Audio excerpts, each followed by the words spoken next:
المكتب التعاوني للدعوة والإرشاد وتوعية الجاليات بمحافظة بدر.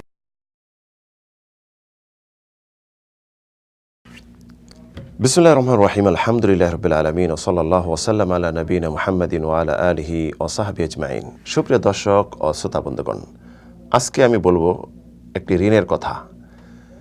যে ঋণ আমরা অনেকে করে থাকি খুব আপনজনের কাছ থেকে, অথচ ঋণটি আমরা পরিশোধ করি না এবং মনে করি না এটা পরিশোধ করতে হবে, এবং এটাও ভেবে থাকি এটা তো আপন মানুষ, পরিশোধ কি করব, আমার সম্পদ তার সম্পদ, এটি একই। এটি মারাত্মক ভুল।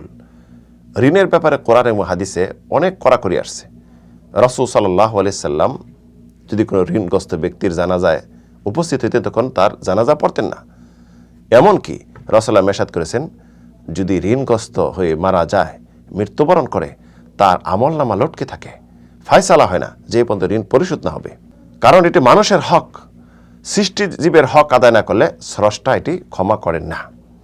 তো এই ঋণটি হলো আপন জনের কাছে যেটা নিয়ে থাকে সেটি হলো স্ত্রীর ঋণ। আমরা বিবাহের সময় দেখা যায় মোটা অঙ্কের মোহর নির্ধারণ করে থাকি, এটি আমরা আদায় করি না, টালবাহানা করে থাকি।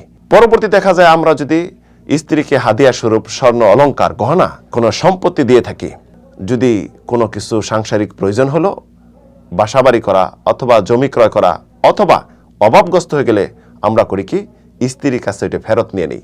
এভাবে নিয়ে নেই যেন এটা আমার সম্পদ দিয়েছিলাম, এটা নিয়ে নিছি।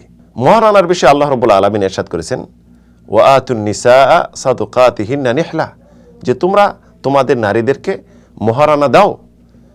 ফা ইন তিবনা লাকুম মান শাইয়্যিন মিনহু নাফসান, যদি তোমাদের স্ত্রীরা তা থেকে নিজের মনের তৃপ্তিতে তোমাদেরকে কিছু দিয়ে দেয়, ফাকুলুহু হানিয়াম মারিয়া, তোমরা তৃপ্তি সহকারে এটা ভোগ করতে পারো। যদি আমরা বিপদে পড়ি, স্ত্রী দিচ্ছে, তার অন্তরে খবর নিচ্ছেন, সন্তুষ্টি দিচ্ছে না, কেন দিচ্ছে না ভয়ে দিচ্ছে, আপনার ভয়ে, এটাও একটু খেয়াল করার বিষয়। আর হাদিয়া উপটকন দিয়ে, গহনা বা স্বর্ণ অলংকার দিয়ে আবার যে ফেরত নিচ্ছেন, এটি একটি মারাত্মক ভুল।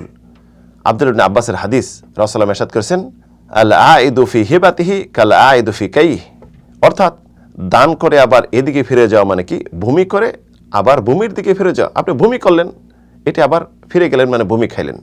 তাই আশা রাখি বুঝতে পারছেন, যদি আমরা এমন কেউ কিছু করে থাকি, আমরা চেষ্টা করব স্ত্রীর ঋণ পরিশোধ করা, প্রথমত মহারানার, আর দ্বিতীয়ত যদি অলংকার গহনা দিয়ে থেকে আবার প্রয়োজন সাপেক্ষে এটি খরচ করে থাকি, হুবহু এটি কিনে দেওয়া, আর তা না হলে তাকে এর অর্থ পরিশোধ করে দেওয়া।